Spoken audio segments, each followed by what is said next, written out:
And we're back, YouTube. Thanks for tuning in. As always, I appreciate that. Today, I would like to talk to you quickly about Bethesda, the creators of many of the beloved computer game series like Fallout and The Elder Scrolls, of course. Now, it's kind of fashionable nowadays to kind of talk bad about them, and there is some reason to do so. But let's get one thing out of the way. I do really appreciate Bethesda and all that they did with all their games, and I grew up on these games. I love a lot of their games.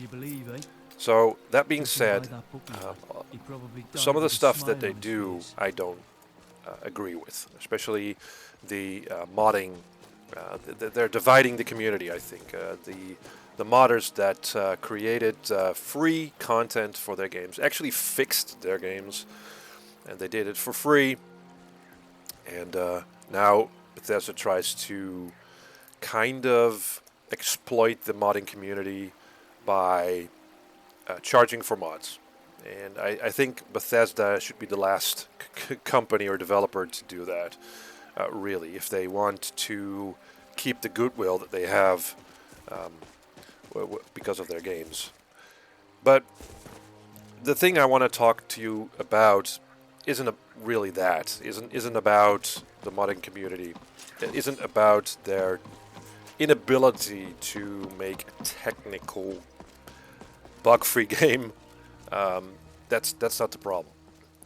The biggest problem that I have with Bethesda is their lack of storytelling for the main quest line.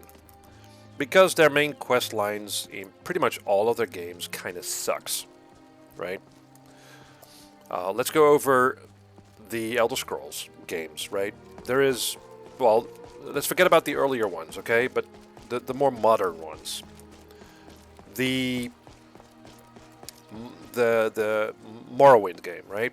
You are the chosen one. You unite the tribes of Morrowind, and you fight the bad guy at the end of the game.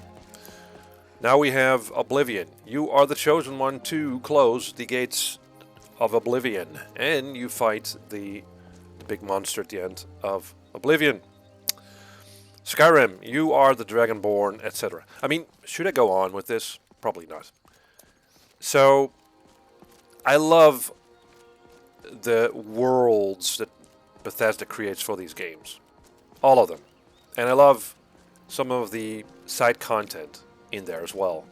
Amazing quests. Also some amazing DLC packs or expansions, right? The Shivering Isles was, I think, still is the best expansion to any game, almost. But they can't seem to get the main quest right or interesting. Fallout 3.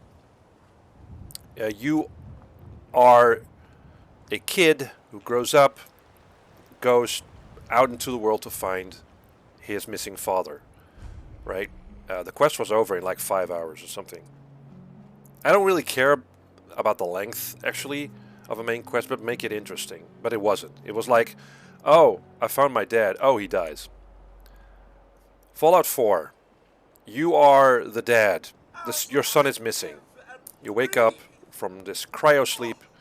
The first thing you run into is Cosgrove, or the flying robot thingy, and he says to you, you're like 200 years into the future or something. Other people could still be alive too. And the main character is voiced, and he's like completely oblivious and says, "Where's my son? I need to find my son." Dude, you woke up 200 years later. Your son is either dead or mutated in something else. Probably one of the bad guys, right? So it makes very, very little sense, these main quests, and they only give you sort of an incentive to go around and explore and that sort of thing.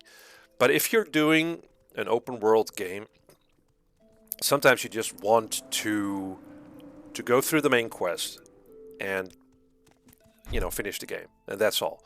Because the biggest problem with these open world games is that you get sidetracked and you run into all this side stuff that seems to be way more interesting than the main quest itself. So, yeah, I mean, at least make a good main story, Bethesda. It's all we ask of you. And listen to the community, what they want. Don't just... I mean, you're a company, I get it. You want to make money. That's fine. I don't blame you for that. But make it so that at least the products are good in that way, that it offers the content you paid for, and the content is good.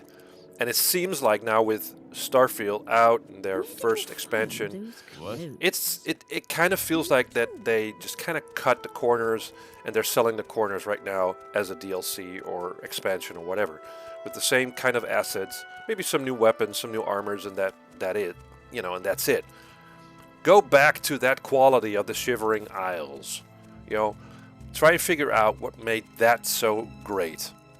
And I can tell you, what made it so great was a main antagonist was amazing. Shiagora, or what's his name? The evil, or somewhat evil and crazy, multiple personality disorder dude that's ordering around all kinds of people in this strange world. I mean, that was fantastic. Focus on that. Focus on that kind of storytelling. You don't need like a 15-hour campaign, stretch it out until the end of that. Nobody cares for that. Just give us something really good. Anyway, I'm going to stop right here and say thank you for watching this, and let me know what you think in the comments below. I haven't much time, so be quick about this.